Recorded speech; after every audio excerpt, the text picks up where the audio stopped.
अपने ज्येष्ठ पिताश्री धर्मराज युधिष्ठिर और अन्य पांडवों के आग्रह और आदेश को स्वीकार कर अभिमन्यु ने भयंकर युद्ध करना आरंभ किया।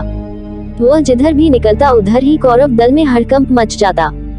उसका साहस और उसकी वीरता आज देखने लायक थी।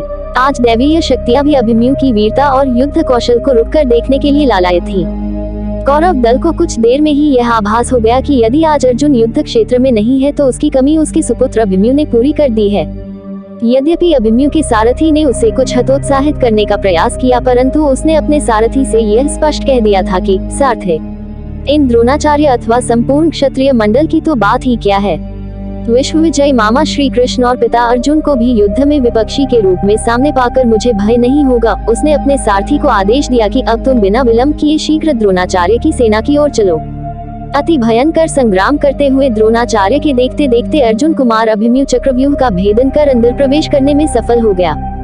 इस प्रकार गुरु द्रोणाचार्य की सारी योजनाओं पर पानी फिर गया। अभिमन्यु के शौर्य और साहस को देखकर वह स्वयं आश्चर्यचकित रह गए। उन्हें यह तो आभास था कि अभिमन्यु अपने पिता अर्जुन की अनुपस्थिति में उनके द्वारा रचे गए चक्रव्यूह को तोड़ने का प्रयास करेगा, परंतु वह यह नहीं जानते थे कि वह न केवल प्रयास करेगा अपितु उन्हें परास्त करने की सीमा तक पहुंच जाएगा। चक्रव्यूह में प्रविष्ट होते ही शत्रु समूहों का विनाश करता हुआ अभिमन्यु निर्विघ्न आगे बढ़ता जा रहा था। महाबली वीर अभिमन्यु शीघ्रतापूर्वक युद्ध करने में कुशल, शीघ्रतापूर्वक अस्त्र चलाने वाला और शत्रुओं के मर्म स्थलों को जानने वाला था। जैसे यज्ञ में वेदी पर कुश बिछाए जाते हैं, उसी प्रकार अभिमन्यु ने तुरंत ही शत्रुओं के शरीरों तथा विभिन्न अवयवों से सारी युद्ध भूमि को पाट दिया। शवों के लगे इस ढेर को देखकर दुर्योधन की आंखें फटी की फटी रह गईं। वो समझ गया कि अभिमन्यु भी अपने पिता अर्जुन से किसी प्रकार कम नहीं है। अभिमन्यु के बारे में बताया गया है कि वह वीर योद्धा युद्ध के लिए उत्साह से भरा हुआ था। यही कारण था कि वह घूम घूम कर द्रोण, कर्ण, कृपाचार्य, शल्य, अश्वत्थामा और महाबली भोज इन सब महारथियों पर बाणों का तीव्र प्रहार कर निरंतर आगे बढ़ता जा रहा था। उस समय महाबुद्धिमान और प्रतापी वीर द्रोणाचार्य के नेत्र हर्ष से खिल उठे। उन्होंने युद्ध विशारद अभिमन्यु को युद्ध में स्थित देखकर दुर्योधन के मर्म स्थल पर चौकसी करते हुए कृपाचार्य को संबोधित करते हुए कहा, यह पार्थ कुल का प्रसिद्ध तरुण वीर सुभद्रा कुमार अभिमन्यु अपने समस्त सुहृदों और राजा युधिष्ठिर को आनंद प्रदान करता हुआ जा रहा है। मैं दूसरे किसी धनुर्धर वीर को युद्ध क्षेत्र में इसके समान नहीं मानता। यदि यह चाहे तो इस सारी सेना को नष्ट कर सकता है, परंतु यह न जाने ऐसा क्यों नहीं कर रहा। गुरु द्रोण के ऐसे शब्द निश्चय ही उस वीर बालक की वीरता को प्रकट करने के लिए पर्याप्त हैं। यदि गुरु द्रोणाचार्य जैसे लोग अभिमन्यु की वीरता के समक्ष नतमस्तक हो जाएं, तो समझना चाहिए कि आज अभिमन्यु अप्रतिम वीरता का प्रदर्शन करते हुए युद्ध कर रहा था। गुरु द्रोणाचार्य के मुख से अर्जुन पुत्र वीर अभिमन्यु के संबंध में ऐसे प्रशंसात्मक शब्द सुनकर दुर्योधन को मानो आग लग गई। उसने गुरु द्रोणाचार्य को यह उपालंब भी दिया कि वह अर्जुन पुत्र अभिमन्यु की रक्षा कर रहे हैं और उस पर जिस प्रकार प्रहार करना चाहिए वह वैसा प्रहार जानबूझकर नहीं कर रहे हैं। वास्तव में दुर्योधन सदा बौखलाहट का शिकार रहा, परंतु इन शब्दों से उसकी बौखलाहट और वीर अभिमन्यु की वीरता के प्रति उसकी अप्रत्यक्ष स्वीकारोक्ति स्पष्ट होती है। महावीर की भांति अपने पराक्रम का प्रदर्शन करते हुए वीर अभिमन्यु ने दुर्योधन के अनुज दुःशासन को बुरी तरह घायल कर दिया।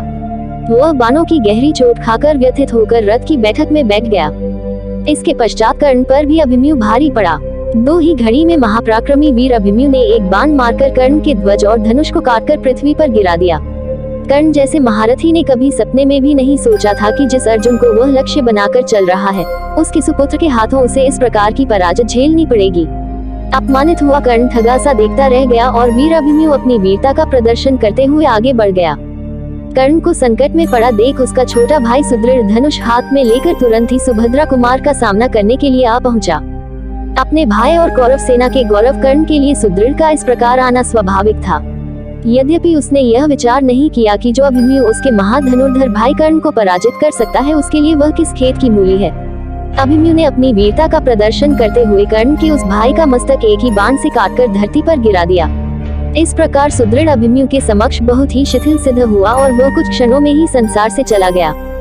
इसमें ऐसे भयंकर पतन का भय है जिसको भोजन और शयन करने, सवारी पर चलने तथा आभूषण और वस्त्र पहनने में आगे रखना चाहिए था, उसे हम लोगों ने युद्ध में आगे कर दिया। धर्मराज युधिष्ठिर के इस कथन से भी इस बात की पुष्टि होती है कि उन्होंने ही अभिमन्यु को युद्ध में आगे किया था। जब अर्जुन और श्री कृष्ण अपने शिविर में पहुंचे तो अर्जुन ने अपने भाइयों की ओर कौतूहल भरी दृष्टि से देखते हुए कहा कि मैंने सुना है कि आज आचार्य द्रोण ने चक्रव्यूह की रचना की थी। आप लोगों में से अभिमन्यु कुमार के सिवा दूसरा कोई उस व्यूह का भेदन नहीं कर सकता था। मैंने उसे अभी चक्रव्यूह से निकलने का ढंग नहीं बताया था। कहीं ऐसा तो नहीं हुआ कि आप लोगों ने उस बालक को शत्रु के व्यूह में भेज दिया हो। शत्रु वीरों का संहारक महाधनुर्धर सुभद्रा कुमार अभिमन्यु युद्ध में शत्रुओं के उस व्यूह का अनेक बार भेदन करके अंत में वही मारा तो नहीं गया। अर्जुन का यह कथन फिर इस बात की पुष्टि कर रहा है कि सुभद्रा कुमार अभिमन्यु को चक्रव्यूह भेदन का ज्ञान माता के गर्भ में न होकर उसके पिता के द्वारा कराया गया था। महाभारत के द्रोण पर्व के 8वें अध्याय के 43वें श्लोक से हमें पता चलता है कि महाराज युधिष्ठिर ने अपने भाई अर्जुन को सारा वृतांत बताते हुए यह भी स्पष्ट किया कि हम लोगों ने ही सुभद्रा कुमार अभिमन्यु से कहा था कि तात तुम इस व्यूह का भेदन करो, क्योंकि तुम ऐसा करने में समर्थ हो।